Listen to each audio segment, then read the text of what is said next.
Welcome to Reimagining Liberty, a show about the emancipatory and cosmopolitan case for radical political, economic, and social freedom.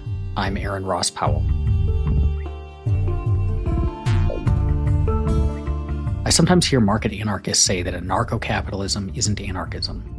This claim, and the disagreements about the nature and values of a free society underpinning it, raises a lot of fascinating questions about liberty, radical liberalism, the characteristics of capitalism, how you even define that term, and the broader movement for liberty. My guest today is William Gillis. He's a fellow at the Center for a Stateless Society and one of the most interesting writers out there on radical politics. We talk about freedom and coercion, the legitimacy of power, the role of privilege in political action and inaction, and the ways the culture and incentive structure of the mainstream liberty movement make it less effective, principled, and radical than it should be, and sometimes even lead liberty advocates to become apologists for the status quo. Before we jump in, I want to remind you that you can get every episode of Reimagining Liberty 2 weeks early, along with other perks, by becoming a supporter of the show. Head to reimaginingliberty.com/subscribe to learn more. Now, here's my conversation with William Gillis.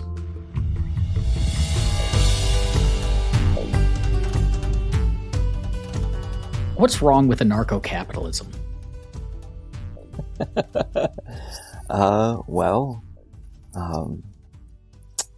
Depends upon the flavor, but because you can have those that are merely misguided about capitalism and those that are quite strongly misguided about anarchism.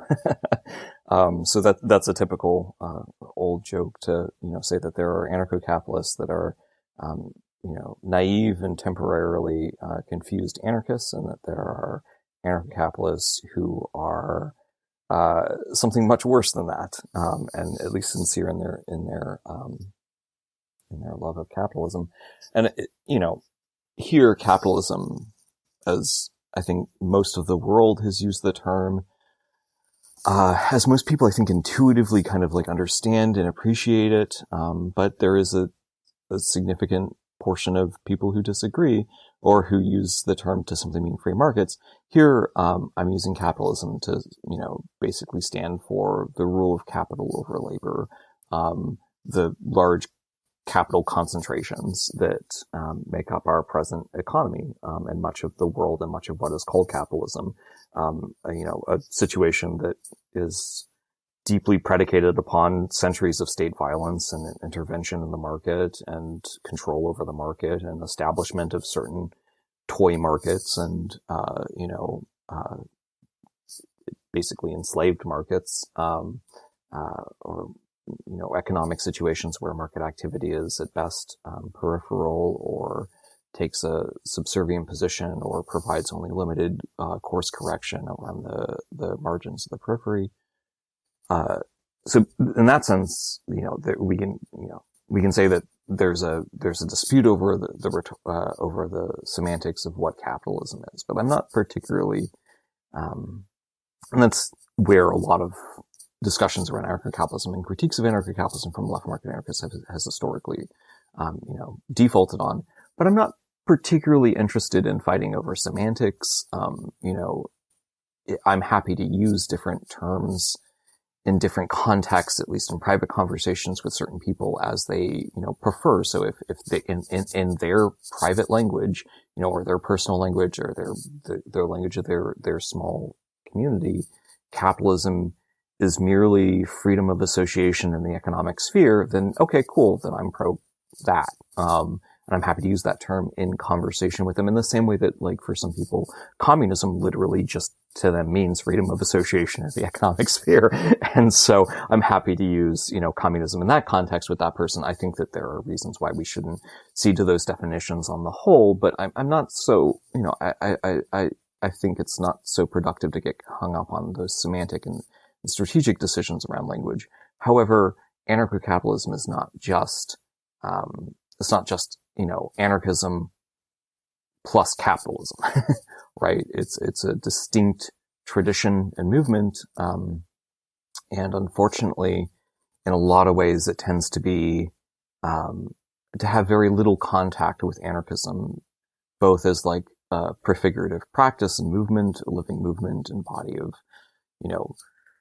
hundreds of thousands and historically millions of people around the world engaged in a variety of different, utopian practices and experimentation, as well as a variety of different forms of active resistance and struggle against power. And not only is anarcho-capitalism almost completely disconnected from that, intentionally, in a variety of historical, points and reasons, anarcho-capitalism is also just like disconnected from the values of anarchism. If anarchism is objection to power as a whole, as I would put it, or domination as a whole and all forms of domination, anarcho-capitalism has, for a variety of historical reasons that maybe we'll get into, diverged from that and gotten very mono-focused upon a very limited, very, tiny sliver of things, in particular things that can be, in their mind, easily measured, or easily recognized. So very ostensible, direct, immediate forms of coercion and violence, somebody with a gun pointed to your head, and the state. And that's basically it. And so, they earn points for recognizing that, the IRS asking you to pay your taxes is, it doesn't involve a lawman with a gun pointed to your head most of the time. And that there is some broader context and, distribution of the coercion in that system. But they fail to understand, or fail to appreciate the importance of, and or have a general extreme timidity around the implications of recognizing violence, coercion, and domination, which is not quite the same thing as violence and coercion, can be much more extensive, in the vast variety of other places that it exists in everyday human life. Well, let me follow up on some of that to kind of unpack.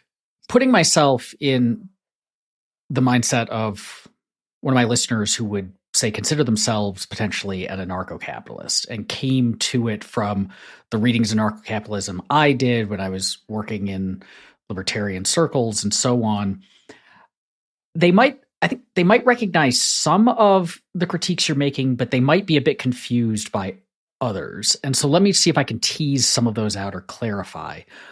So we'll start with the coercion in the state. And it seems like, I too have gotten frustrated when libertarians or anarcho-capitalists seem to think that the only kind of relationships we should worry about are relationships of like a Weberian state and the rest of us, say, and that any other relationship that happens outside of strict state coercive freedom is either fine, so it's like morally okay, or it is none of our business. Like we might, have internal, but we shouldn't even really express them. And I have been like criticized for taking positions on things when I was, say, working at the Cato Institute publicly that were not related to state action or inaction, because it was like, you shouldn't talk about that, right? Which is always a little bit weird to me.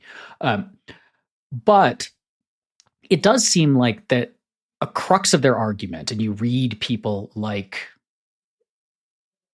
Friedman on this or Rothbard on this, and kind of the crude understanding of them is first that state coercion is what really, really matters, because it is like qualitatively, categorically different from other kinds of coercions, because it is the violence coupled with a claim to legitimacy, as opposed to violence which exists all over the place, but we don't tend to think of as legitimate. And that therefore makes it like worse and more pervasive, and you can get away with it more easily and so on.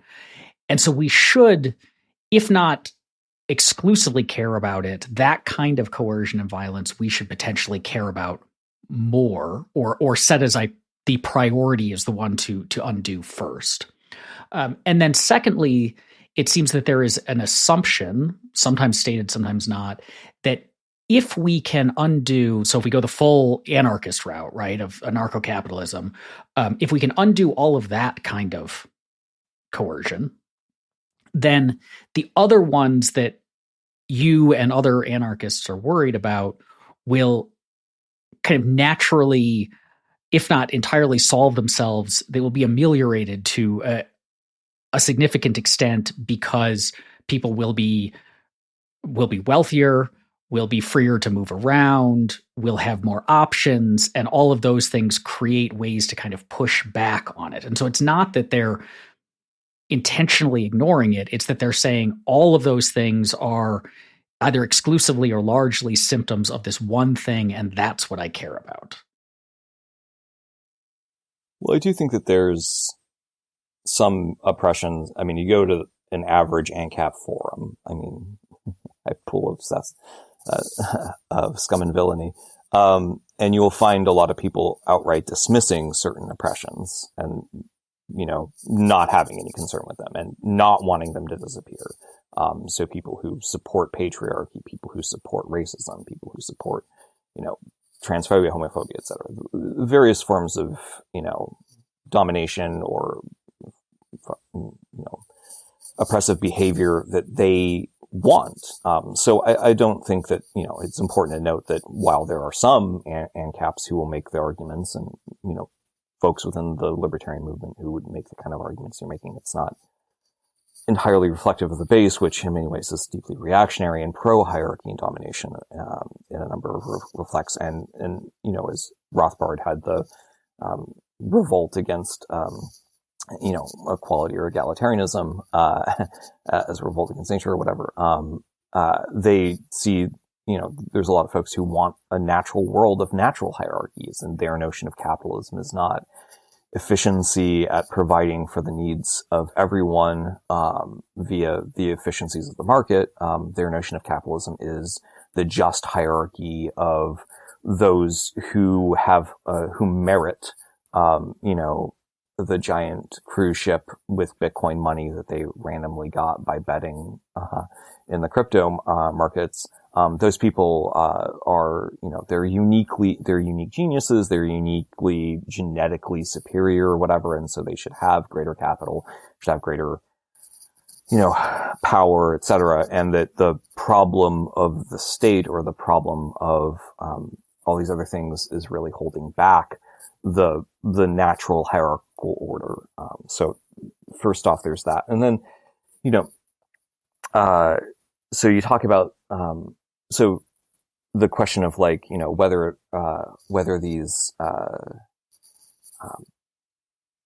these forms of domination or these other, dynamics, there are certainly people who think they will disappear or be severely curtailed, limited in their capacity to do harm, or that we will simply be in a better place to resolve them, once we remove the state. And that is true. They will, the state is a monster. It certainly is extensive in so many aspects of our lives around the world. The state Leviathan, monster thing that has been creeping over all peoples of the world for, thousands of years and has been metabolizing and metastasizing and, consuming all, is certainly an important social dynamic that has compounding feedback, positive feedback dynamics with a variety of other forms of oppression and a variety of other forms of, and, oppression is oftentimes taken in this very, the left as a whole tends to take it in this very, there are these formalized, macroscopic systems of oppression. There is racism, which we mean white supremacy. There is, patriarchy. There are these things. And here, at least I want to talk about oppression in a much more general sense. So, it doesn't matter if there's necessarily structural oppression surrounding, an event or a situation. There can still be somebody who is oppressed as a, say, chattel slave without that having any correlation to, broader societal patterns or things along those lines. I think we would all agree that that person is oppressed in a way that doesn't have to be structurally conditioned, by racism or whatever. It can emerge in some completely different, context, and still be oppression. But I think that just because the state catalyzes with those things doesn't mean that the state is the only component underpinning them. And the way that I would approach this is to reverse kind of the analysis and say that the state is underpinned, in fact, by a wider ecosystem that the state is simply the apex predator within. And that ecosystem of power, and domination and state-like entities, but even non-state-like entities, just power dynamics and power relationships, is vast. And, you can kill the dominant slime mold, but if you have an ecosystem that will completely instantaneously replicate it, or that will do the same things that it does, regardless of whether the biggest piece of the most, visible single homogeneous entity in the ecosystem is there or not, then the thing that you're fighting is not the big showy, organism. It's the entire ecosystem of power. And so if we remove the state, yes, some things become easier. But also the state will just regrow if we still have a variety of other forms of domination. I mean, so, this doesn't have to just be like, what might be offhandedly called cultural forms of oppression, like patriarchy, but it can be things like the apportionment of capital. So, even Rothbard recognized that if you privatize the Soviet Union, as his example, or, and into the hands of 20 people, you have not really, liberated the people of the Soviet Union. You have not really done away with the state. You have just centralized that capital into you've renamed the state and reorganized how it's internally structured, but you have not actually destroyed the state. There has to be a certain amount of decentralization in terms of the ownership. And it's not, we can start quibbling about it's not just decentralization. It's not just the fact that, if you have a Gini coefficient or a distribution that's so unequal that it, okay, sure, we technically give pennies to those on the periphery. We privatized the Russians, the Soviet Union, and hand every single peasant a penny, and then the Politburo each gets, their percentage of the overall thing. You've still not really solved the problem. And, the state is contiguous with, a vast, underpinned by and helping affirm and grow a wider ecosystem that, if you were to simply remove the ostensible, bounds of everything that is ostensibly within the bounds of the state in the legal, definition of the state would still exist, right? The people who have profiteered from the state, all the variety of those other things are still there. And when it comes to, and I think a lot of anarchists and libertarians recognize this rhetorically, but there is a marked hesitancy and fear of looking in too deeply as to what this actually entails and how much is actually, the consequence of the state. And, very quickly people start being, well, okay, but once you've passed wealth through a tumbler and, it's changed hands a couple times, it would be so hard to correctly identify and track back the exact origin of every single piece of wealth. So it's impossible to do. So we just have to accept the world as it currently exists. But the same thing could be applied to the Soviet Union, right? The privatization of the Soviet Union could put it in the hands of a very small number of people and then shuffle things around a whole bunch. And then you're like, well, you can never actually return whose property is whose property, all the exact historical tax records, et cetera, all those things have been destroyed. So we just have to leave things as they currently are, because anything else would require insurgency against the existing, apportionment of property in the world. And, that is the way of the communists and the revolutionaries and violence and all the things that we hate. So we can't possibly ever look in that direction, or, we will make perhaps token gestures at it, when pressed in an argument, but we'll never actually on our own go out there and proactively look for, what that would all entail. So that's a component. You also mentioned legitimacy, which is an interesting thing to focus in on in terms of the state's power. That is an angle in which people approach it and distinguish the state from everything else. But I don't really think of legitimacy as all that meaningful. I don't really think that the state is reinforced so much by the fact that everyone thinks it's like legitimate as it just has that power. Its power reinforces itself. And I think it's interesting because there's like two big distinctions that are present in the libertarian corpus of, analysis of the state. One is the analysis of legitimacy of the state, which oftentimes follows conventional political economy and liberal concerns. Like, is the state legitimate? How can we establish the state's legitimacy? But I would say that actually more of a conventionally libertarian analysis would be to look at the state in terms of its centralization and the centralization of power and coercion that it represents, and the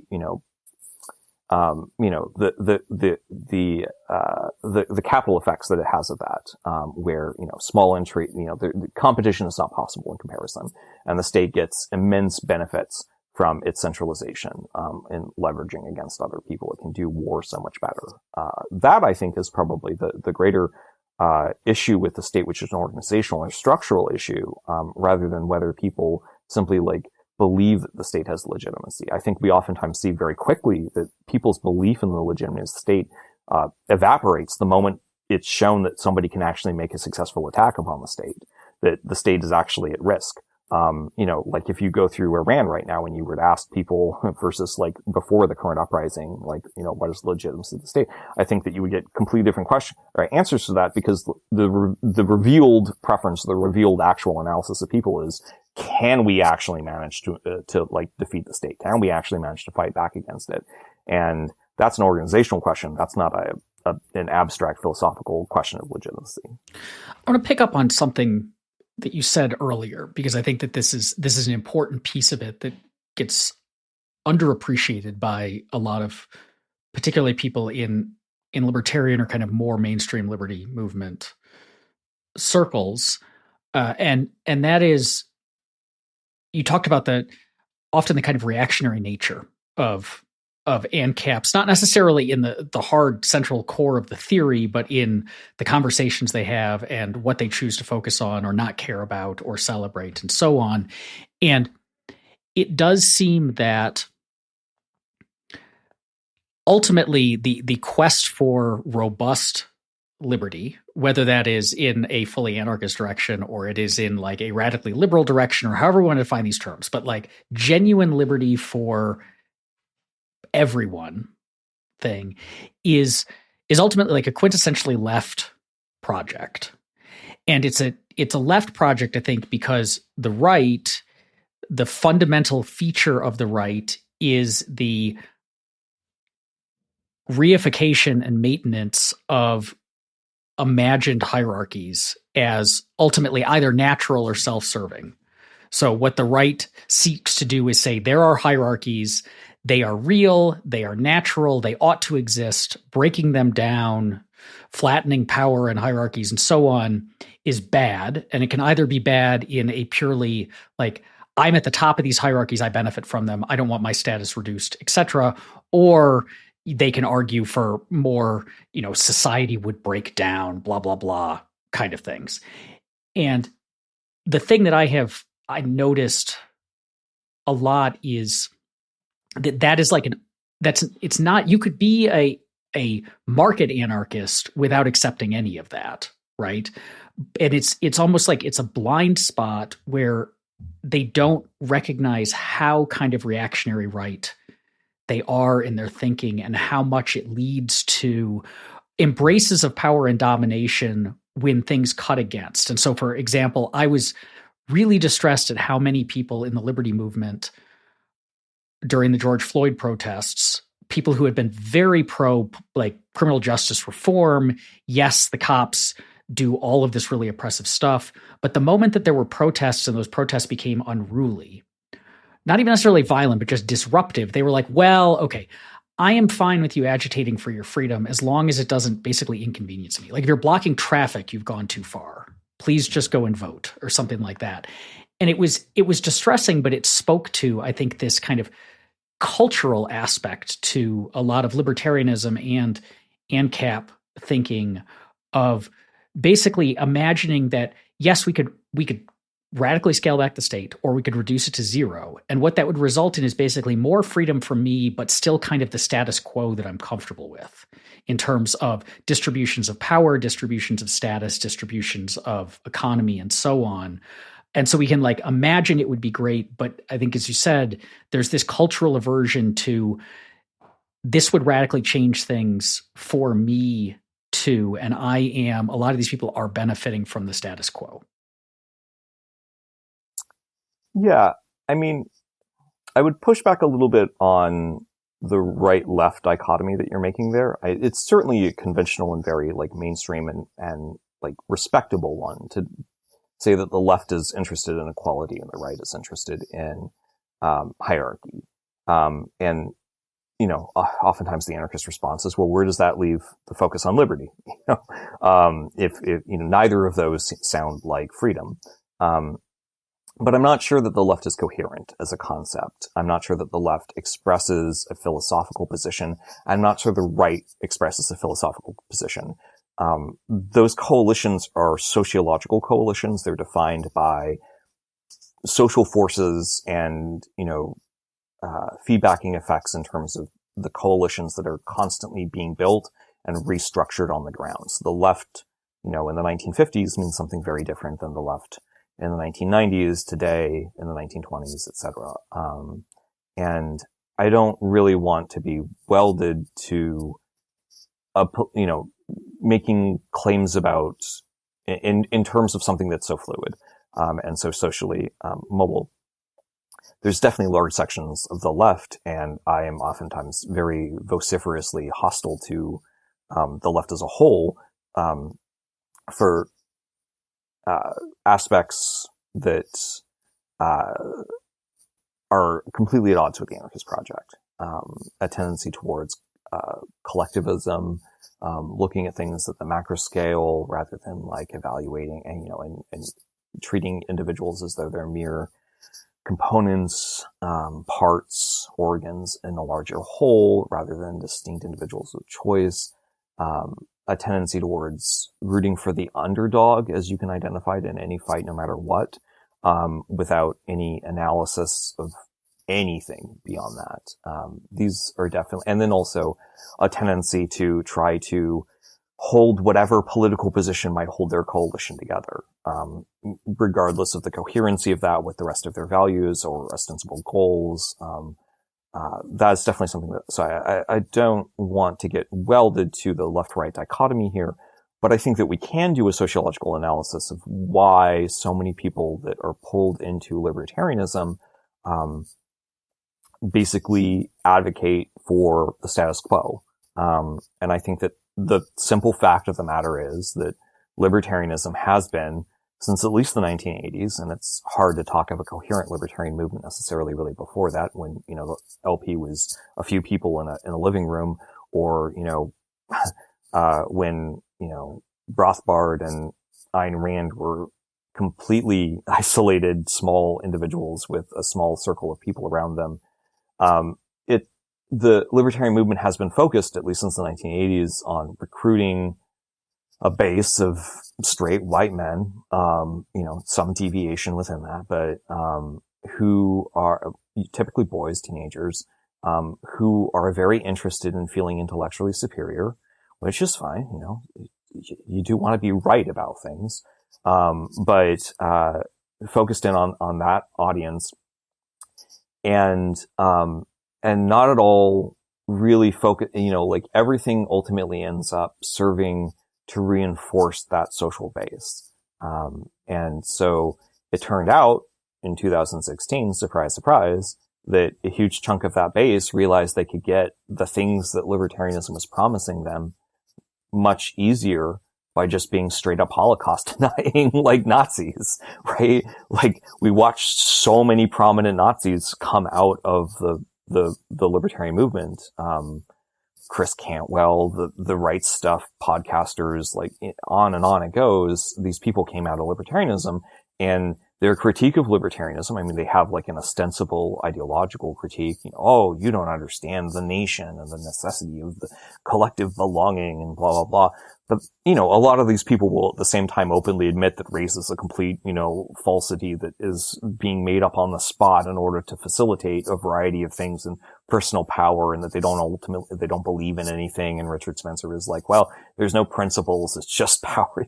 That kind of thing is, when you get right down to it, what they're really going for is, I want to feel superior and I want to feel safe and comfortable with the privilege and the power that I have and the conditions and the relationships. And if I can climb higher in a ladder, if I can restructure the ladder of how power dynamics in our society work, then yes, I'm happy to do that. But, I think none of those people were ever into libertarianism, for the liberation of all. And I don't think libertarianism in any organizational, cultural aspect, organizational cultural aspect, I don't think libertarianism was structured or had any interest in recruiting people who were actually sincerely committed to fighting and dismantling power structures and power systems. I think that was a happy accident when it happened for the libertarian movement, in my estimation, but it certainly wasn't intentional. There was no incentivization process for that kind of thing. And this, I'll lay the blame straight on the heads of not just the reasoned common section rank and file that is just shy of, the racist caricature with a shotgun saying, get off my property. But it's also on the head of all of the so-called cosmo libertarians, who, were working in the extended, think tank industrial complex, because the things that they were interested in were treating politics as a series of like collectible cards. Like, we need to collect, it's almost like they're playing Magic the Gathering, right? Like, I need to collect a series of political positions that work well together in this abstraction of political coherence, which, political and intellectual philosophical coherence is important. But, in this abstraction, in this abstract space where that is the only thing that matters, and so at a dinner party, you were able to win, rhetorically and say like, well, I successfully have proven that I have the most coherent political position, and I have thought, I have integrated these variety of things. And so don't you know that, interestingly enough, legalizing weed and lowering taxes, or both, aren't I so special that I've been able to like have this small coterie of positions that most people, and, defenses of the market, defenses of a variety of different positions that most everyday people are ill-prepared to argue against, oftentimes because they are the correct position to have. But, people then are recruited into libertarianism, not because their hearts like sing at liberation and, are horrified by domination and oppression around the world, not because they're like deeply motivated to try to change and to resist oppression and domination, but because they want to win at the dinner party debate and feel superior. And that was basically what was being sold to the youth who were coming into these projects. And the libertarian movement had zero interest in application for actually changing the world. At best, it was writing white papers, policy papers that conceivably have some fringe impact in a very small number of arenas, but there was no real analysis of social change, no real analysis of anything. There were great critiques of bad ways of going about social change. I mean, there were great critiques of why you don't want to seize control of a regulatory apparatus like the state and try to impose things. There were great critiques there, but all the critiques were directed in the direction of not doing anything, not risking anything, not taking any personal sacrifice, and none was directed in the direction of doing so, or of actually significantly caring about things. And so for decades, for 40 years, the libertarian movement seeded the entire space of activism, the entire space of like students who come into colleges and they want to change the world because they see something incredibly fucked up in the world, whether that's, apartheid in South Africa, whatever it is. And most libertarians, I would hope, at least when pressed, would agree in principle that apartheid was bad, but they didn't take the lead in fighting that. They had zero interest in fighting that. And you look across the board for so many other things. I mean, I know this is running a little long in terms of response, but the classic anecdote that I always give is my introduction to libertarianism was, in the day of bombing and the invasion of Iraq, I was locked down on the Burnside Bridge in Portland with about, 2,000 other individuals in a massive protest, against the invasion. And there was one libertarian in that entire situation. And that libertarian was counter-protesting us. He was wearing a sandwich board, and he was trying to get up in people's faces and argue and fight with all of the leftist protesters who were putting their lives on the line and taking the beatings from the cops and everything else to try to help save people in Iraq, right? And the libertarian movement, in a lot of ways, got the Iraq War right? Not all of them, certainly. Not everyone who was published in every major journal, and the libertarians got some things particularly wrong, or had people who were particularly wrong on their camp on this. But the left, even though it was filled with inconsistencies and incoherence, showed up and did stuff. And you can laugh as to whether, shutting down a bridge and impeding traffic was really all that effective at things. Those people actually cared enough to try to do something. And some things that people did, locking down and stopping trains filled with material for the military and the occupation, actually did significantly impede operations. Some of those things did significantly do some work, at least, to stop the military-industrial complex. But the one libertarian who showed up in the sandwich board to oppose us because we were so, uncouth as to protest, which is so un-elite. And that, yes, well, okay, technically, I suppose I also oppose the Iraq War, but can't you see that you're even worse than the invasion of Iraq because you're so declassed as to actually show up and protest and do a thing? And that individual, I had a long, sincere conversation with him. I directed him away from everyone else because he was either, people were either going to get into a fight with him with the level of in your face douchery that he was up to. So I direct him to the side, and I'm pretty good at arguing with people. So I'm like, okay, I'm going to continue to argue with you in the long night while we prepare for the police attacks upon, the occupation. And, he had some interesting points, some incredibly valid, challenging, points when it came to knowledge and, calculation problems. And that has sat in my head ever since then. And he set the corruption in, and, to a lot of standard mainline anarchists, I'm an evil ANCAP, nigh onto a fascist for, thinking that markets have utility and all the other things that, set in as a consequence of that long conversation, and me being like, well, okay, I don't know exactly why you're wrong on this, but I'm going to do a bunch of reading. And then being like, oh, well, damn, this actually does, resonate with a lot of my experiences in collective organizing, collective decision making, and that kind of thing, and why these things are actually deeply limited. But, the one libertarian who showed up to protest us. And this is just consistent across the board. Libertarians never tried to recruit actual sincerely motivated, the girl with the big eyes that says but they're killing the whales. Libertarians would sneer at that person. They have zero interest in that person. That is the enemy to them. But is caring about animal rights or animal liberation or the environment, are those really cultural issues that must be consigned to the left-right dichotomy? Not traditionally, they don't have to. Those aren't things that are bound towards the right.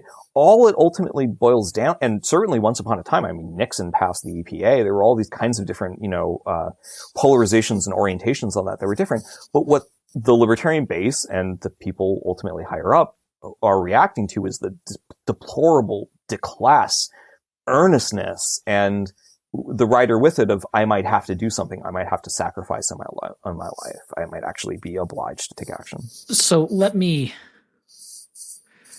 respond or add color to that from the perspective of someone who spent over a decade in professional DC libertarian circles. I think there are a handful of things going on, and I think they speak to issues that are broader than just the narrow confines of how this particular movement responds or doesn't respond to different issues. So the first is, and I've written about this in a number of times, is kind of the polarization that has resulted, particularly over the last 10 to 20 years, and the recruiting from largely right-wing sources, that you go to the Federalist Society to find people, you go to the young conservative groups, you never recruit from progressive because they're kind of too far gone. The willingness to overlook deviations like anti-liberty preferences if they run in kind of a rightward direction, but if they run in a leftward direction, then we can't work with you on anything. Like if you're, if you oppose gay marriage and are in favor of the drug war, we can still work with you on reducing taxes. But if you're anti-surveillance and pro-criminal justice reform, but you also think that we should have a public option healthcare thing, then we can never work with you, kind of thing. And that a lot of that has pushed a lot of, I think, genuinely committed liberty-minded people, that they're not being dishonest in their stated principles, to just basically look with skepticism on anything that smacks of being culturally associated with the left. And so the animal rights, although I have heard from a number of people that Ed Crane, the founder of the Cato Institute, one of his hobby horses was dolphin rights.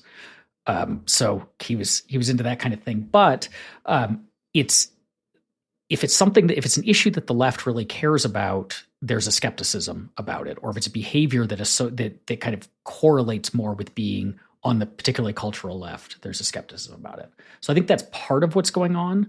And I think it's something that a lot of people just aren't themselves kind of conscious is what's happening. They just mood affiliate with the groups that they happened to come from initially, Well, in the social circles. So I've watched a lot of people who were originally quite progressive in the libertarian movement just get incredibly brain poisoned by watching Fox News all the time.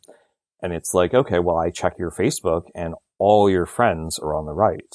And if all your social connections are on the right, then you're only going to come up with, you'll think that you understand what the left is saying, but you'll never steelman it, and you'll never search for any real steelmanned positions for the sort of things that, this is a notorious bias in the less wrong rationalist circles. Well, they'll look for the most extreme steelmanned example. They'll hunt, across the frozen wastes and the deserts to find the one individual who will give the best account for the right-wing position. And then immediately they'll be like, oh, well, I saw a post on Tumblr one time, so I know the yes. left's position. Yes. But I want to say this emerges yeah. Well, I was just going to say the other part of it that I think is important is there was an attempt. You mentioned the 80s as kind of an inflection point here, and there was an attempt then to take what had been seen as kind of a rough and tumble activist movement of burning their draft cards at the Young Americans for Liberty convention and so on, and professionalize it, make it respectable, put suits on them so that the people who were in power would begin to take these arguments seriously. And part of that, and this is something that I have objected to, is a real focus on basically policy analysis and convincing lawmakers and regulators to change as the mechanism for political change, and often as the exclusive mechanism. And so when you talk about how they weren't out there on the front lines, they weren't out there as activists, I think it's because for a lot of them, even if they're sympathetic to what the activists are doing or to the cause that they're protesting against or in favor of or so on, their view is none of that really matters. What matters is sitting in front of lawmakers in Congress, getting your op-eds in the major newspapers so the policymakers are reading them and so on, so that ultimately you can change the political system by getting people to vote for different things and instantiate different policies and so on. And a real downplaying of, so that is one avenue we can use to try to make the world freer. And we can see successes in that, like there have been policy changes that have created more freedom, right? But a real downplaying or ignoring of non-political avenues, non-political engagement in this specific way, avenues for affecting change. And so it's more like, hey, you protesters out there protesting the Iraq War, you're wasting your time. What you really need to be doing is writing letters to your congressman or getting op-eds published or voting for a different set of candidates and so on, because the change to state policy basically happens from within versus without. Yeah, I mean, there's definitely that. I think that that's reinforced by the fact that, there was a pile of funding that was available. And it's not just the Coctopus, it's like a variety of different things, right? That like we're willing to pour money upon young activists and provide them with a career path, provided that they basically followed the wishes of the business bureau, right?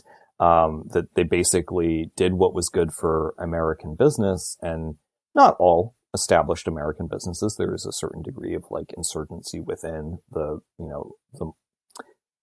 lay of the land there, but it was definitely reinforced by the vast capital investments that were willing to be poured in to say, like, let's lower the tax rate, let's push back upon this thing, and a complete, well, not 100%. There were exceptions, Konkin and a variety of other individuals, but the libertarian movement as a whole was deeply uninterested in an analysis that wasn't essentially functionally the minarchist analysis. You could be an ANCAP, but your strategy had to be the minarchist strategy, right? And so the idea of if you were to take seriously the question of the state, take seriously it as an enemy, right? Then that implies that you can't really solve it from within the state, and that you have to organize outside of the state, and that solutions and dangers like the state emerge from the broader, like, ecosystem or base that exists prior to the state. And the libertarian movement didn't want to have anything to do with that. And so, it cultivated a career path, for a variety of people.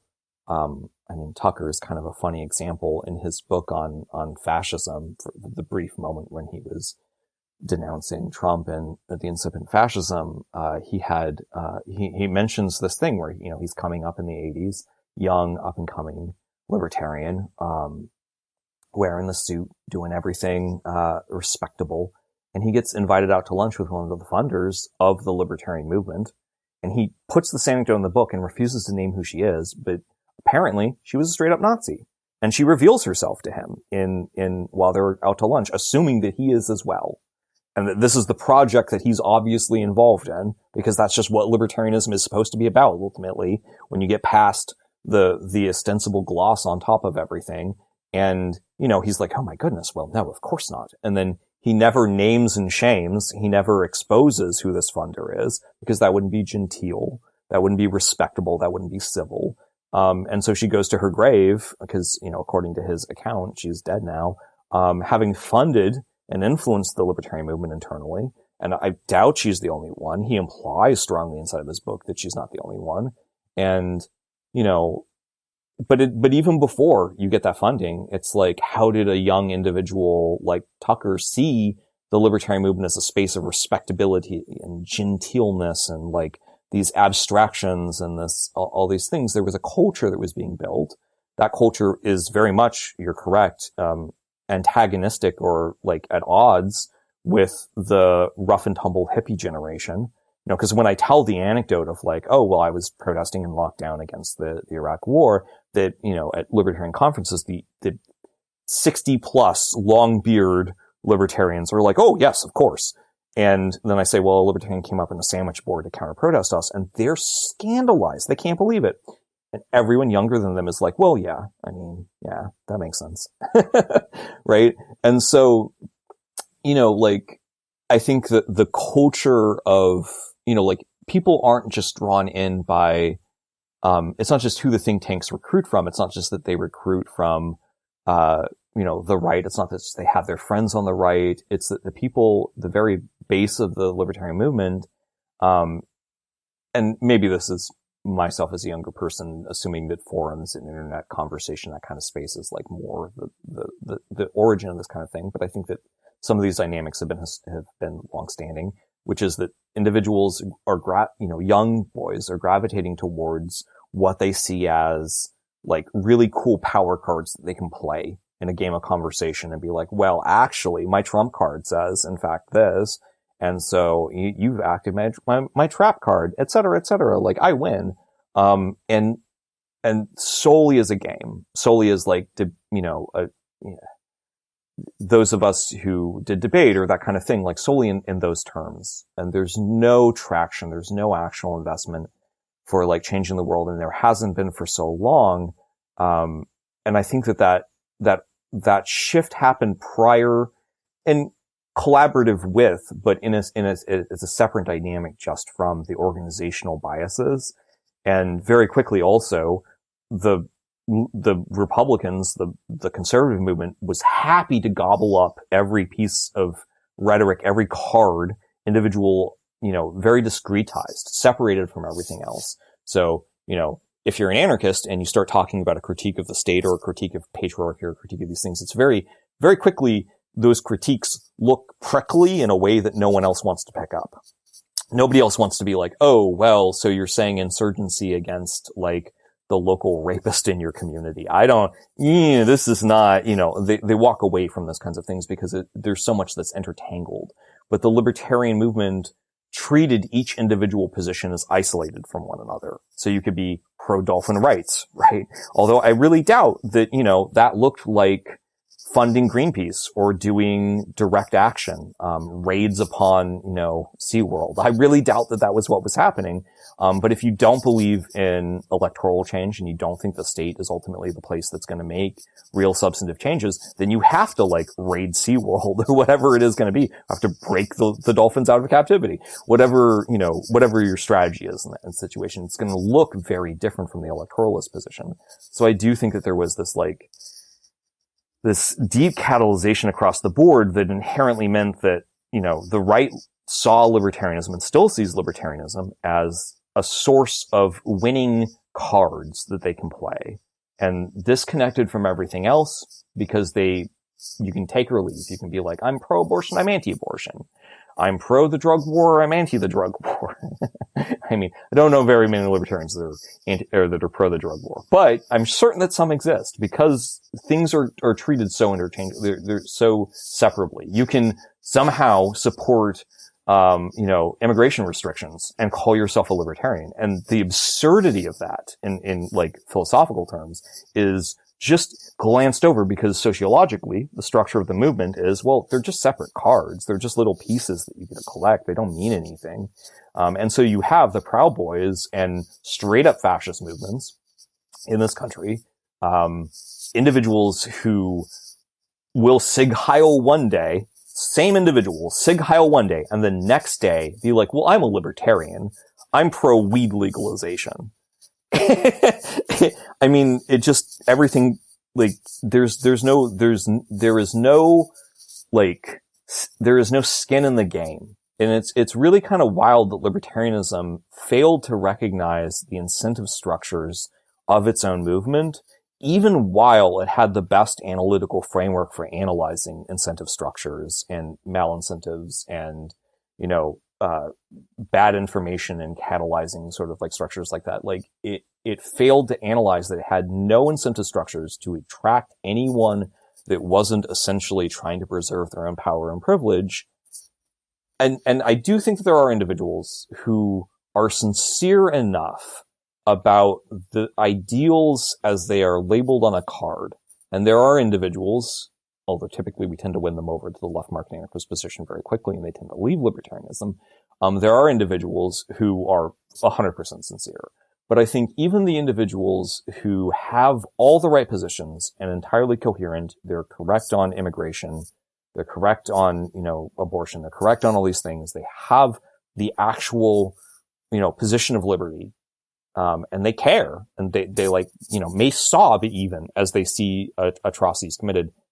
They are unwilling to risk their own personal whatever, their career, their, financial standing, their body, whatever the case may be. They're just unwilling to take that extra action. And with that comes, that is tied to very strongly libertarians' ideological stance towards humility when it comes to action. This fear of doing the wrong thing, and that there will be, secondary consequences that you can't predict. And that fear is, not unfounded and very correct when you're talking about the state, but it has been generalized since very early on in libertarianism to be hostile to all forms of activism or social pressures like cancel culture. Like, cancel culture is the glorious utopia that we were shooting for, right? It was the whole point of internet liberation and giving, oppressed minorities the capacity to speak, and then hoping that, they can, the idea that rapists get consequences, that people get consequences for being wildly racist in public, the idea that, that we can change the norms around transphobia from the awful state that they were in the 90s and beforehand, and make it so that, in fact, it's the other direction. If you say something incredibly transphobic, you're run out of the public space.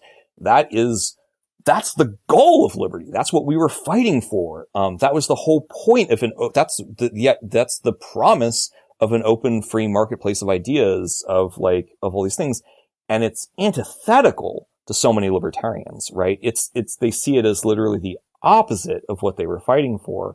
And part of that is because they're trying to protect their own personal whatever. But another component of that is the humility fetishization that thinks, oh, but how can you really say, in fact, that this is a bad thing? How can you really know that? Why would you care enough about it or know it well enough that you would commit to action or sanction for another person for not believing in it? And that humility just, humility is the nicest way of putting it on the individuals who are sincere, but that the humility of those sincere individuals, provides fertile ground and cultivates the individuals who really don't care one way or the other and are not there because they want to change the world for the better, because their hearts sing, for the liberation of people around the world, people who they don't know, the stranger, etc. Not because they have an expanded circle of care. It's just it cultivated that set of people, and that is the problem. And I know that your project is to try to pull libertarianism or liberalism or whatever is left of the more sincere components of that movement away from the right and try to see the problems of that long association. But I'm not sure that the institutions and the culture and the social spaces that were cultivated and built in libertarianism are capable of doing what they need to do, which is not just to be more open to a series of cards where, okay, so this person's pro Bernie Sanders on these things, but ultimately, though, it's more important that they oppose these other things over here, and it's really important that we actually be opposed to racism. It's really important that we actually be opposed to these things. So why not give them a pass for their bad analysis of the healthcare system, right? I don't think it's just a matter of the cards. I think it's also a matter of there's deep cultural and connected to that ideological tendencies that have built a space where the only people who are attracted to it are people who are not interested in having skin in the game.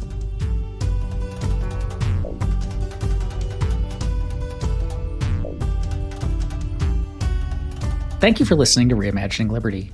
If you'd like to support the show, get every episode 2 weeks early, and have access to some other fun perks, head over to reimaginingliberty.com/subscribe to learn more.